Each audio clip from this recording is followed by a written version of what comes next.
Ito yung pasyente, Dok. 2 months na. Dito. Dito lang kayo. Yan, ganyan. Ano ang sabi ng doktor? Ano ang sabi ng doktor sa inyo?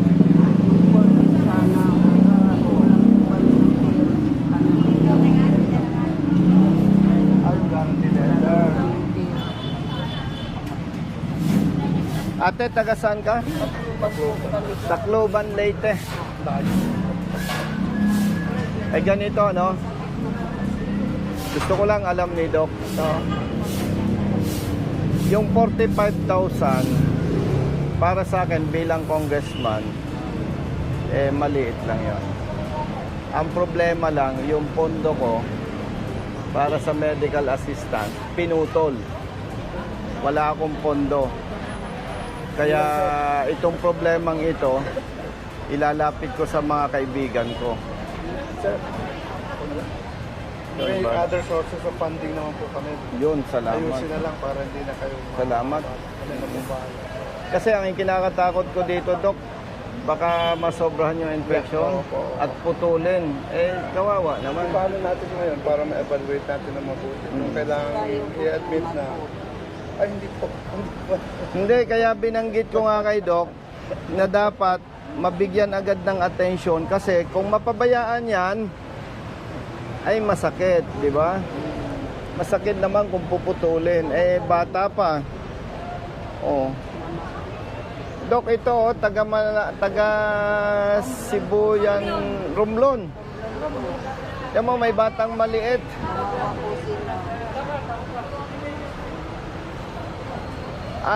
Brother Jerwin, hindi naman tayo namumulitika, no?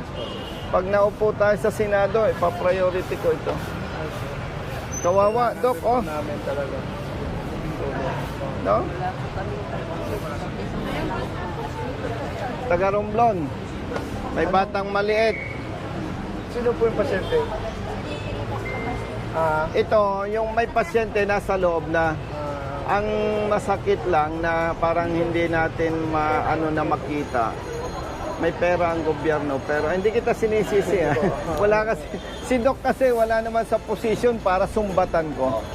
No, ang kinakalungkot ko, Doc, may pera naman ang gobyerno. Pero ang dinadanas ng ating mga kababayan, oh.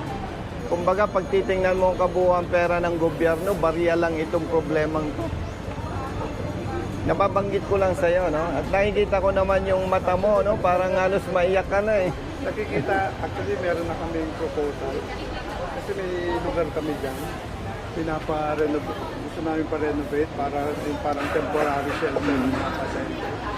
Eh, medyo kulang sa pondo kaya hindi pa namin. Yung salitang kulang sa pondo, ayaw kong madinig yan. Hindi, naintindihan kita. No. Yung nakakausap mong iba, dahilan, kulang sa pondo. Pero pag tiningnan mo pondo ng gobyerno, malulula ka.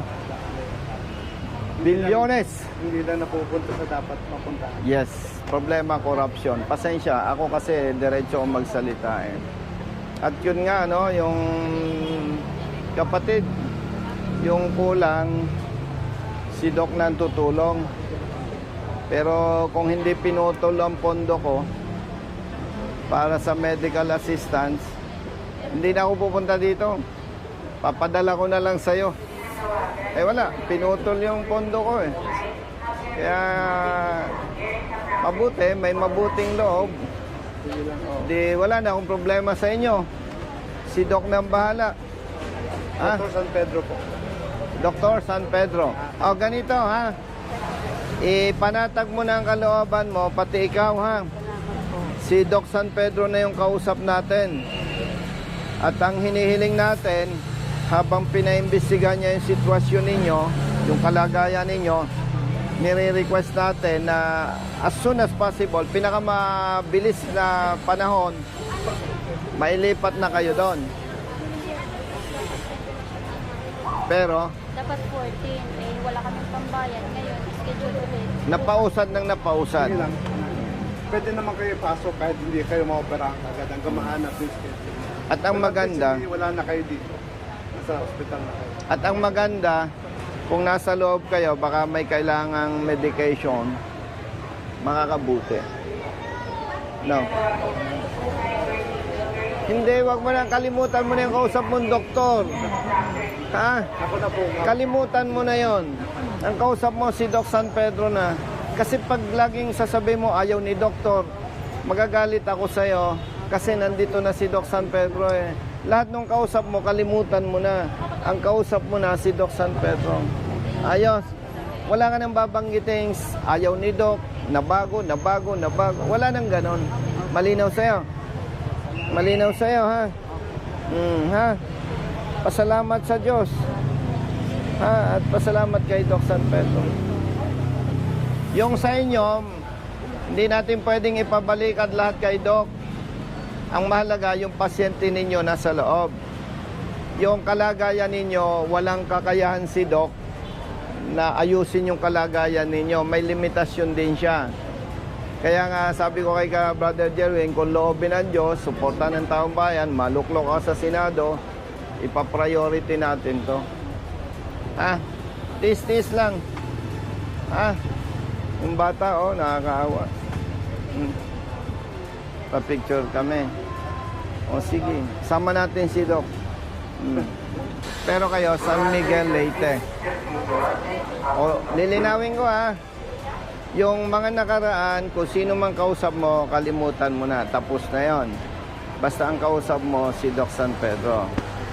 Okay? May number naman ako sa'yo. Kumustahan na lang. Panatag mo ng kalooban mo. Swerte mo, na-tsempo natin si Doc San Pedro. Okay? Ha? Sige. May hanap buhay ka ba bago ka nadala dito? Sa bahay lang. Ay, oh, ikaw. Nag-aalaga. Sige. Pinagbibigyan lang sa akin yan, pagkain. May nagbibigay. Pag nagbigay ako, baka makasuhan pa ako ng Comelec. Yes. Ano? Nakakatakot ang Comelec eh. Ang Comelec, makapangyarihan eh. No, baka malasin. Pasensya na ha. Okay lang. Ganito, pagka may advice na si Doc, pwede na kayong umuwi ng Tacloban, Leyte, San Miguel, Leyte. Ha? Dito na po. Hindi, huwag niyong problemahin yung follow-up. Pag sinabi ni Doc, pwede na kayong umuwi, tawag kayo sa office ko, problema ko na kung paano kayo ipapahatid sa Leyte. No? Ha? Okay na. Balitaan niyo ko. At ipapahatid ko kayo sa Leyte. Gusto mo sa barko, sa aeroplano? O, sige. Aeroplano. O, sige. Sige. Tapos na yung mga kapalpakan, ha? Si Doc San Pedro ng bala. Okay. Doc, salamat. Chat mo lang ako. Yes, Message. Hindi sana ako ng tulong para sa father ko po kasi kailangan din po operation niya ngayon. Operation. Opo, para din sa ano yan. Pinauwi Magkano? po muna kasi nasa 180,000 po yun. Ganito, ha? Kailangan po kasi talagang maoperahan. Magiging matapat ako sa iyo, ha?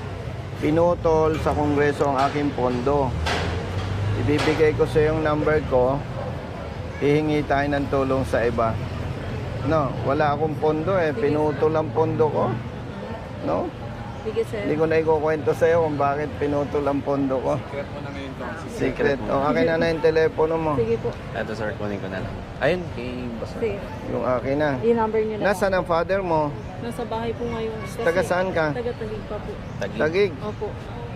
Hindi naman nalata sa yung stress ka. Kasi ayaw kong i-ano kay Doc, may problema pa kami doon. galing po kasi kami na dito no last week. Pinauwi muna kasi kami. Anong operahan siya? Ito po yung sa ano niya, binti niya. Na paano? Nagkaroon din ng bali yung buto po. Kailangan din po ng ano ng bakal. Yung sa buto niya. 60 years old na. Opo. May lus-lus pa siya. Kailangan, hindi na operahan kasi nga, apektado yung sa ano niya. Ganon? Opo. Kaya kailangan talagang... Akin na. Brother Jerwin, picturean mo at manghihingi tayo ng ibang Yes sir. suporta sa ibang sir. mga kaibigan. Kailangan po kasi siya maoperahan na. Hindi, basta usapang opera, mas maaga, mas maganda. Ano, Doc? Si Doc San Pedro. Good afternoon po. Yan. I-text mo ako, ha? Okay po. Sige po. Save ko na lang po. I-text mo ako, hingi tayo ng tulong sa ibang congressman, ha? Yung hindi naputol ang pondo, ha? Sige, sir. Kung hindi naputol ang pondo ko, bukas okay na yan. Opo. Ingat po kayo, ha? Kasi, ano po, ha? I-update ko po kayo. Tumatanggap ako ng tawag 24/7. Just in case. I have your number, sir. Yes, po. I'll update you. Thank you po.